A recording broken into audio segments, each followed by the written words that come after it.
क्या तुमने कभी सोचा है कि 1 TB ऑफ डेटा का वेट कितना होगा? मैं स्टोरेज डिवाइसेस की बात नहीं कर रहा हूँ, मैं बात कर रहा हूँ डेटा का खुद का वेट। नहीं पता ना? चलो मैं बताता हूँ। जैसे कि तुम सबको पता है E=mc² होता है।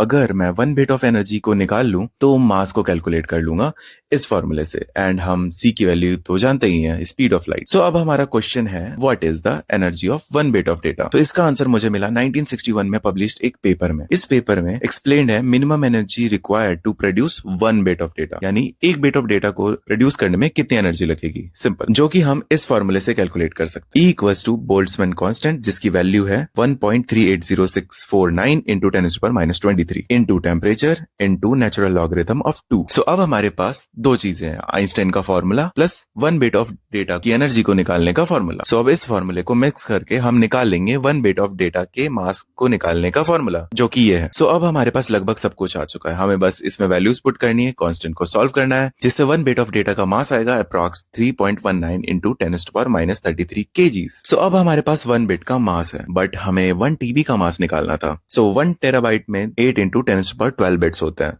Now math is simple, just multiply, जिससे 1 TB का मास निकल के आएगा 2.55 इंटू 10⁻⁻25 kgs। अगर मैं इसे लिख के बताऊं तो ये कुछ ऐसा होगा, देख लो कितने सारे जीरोस हैं आगे। एंड ये सब मैंने एक रिसर्च पेपर से देखा है। वो रिसर्च पेपर के लिए तुम मुझे DM कर सकते हो या कमेंट करके बता सकते हो। कल फिर मिलते हैं, बाय।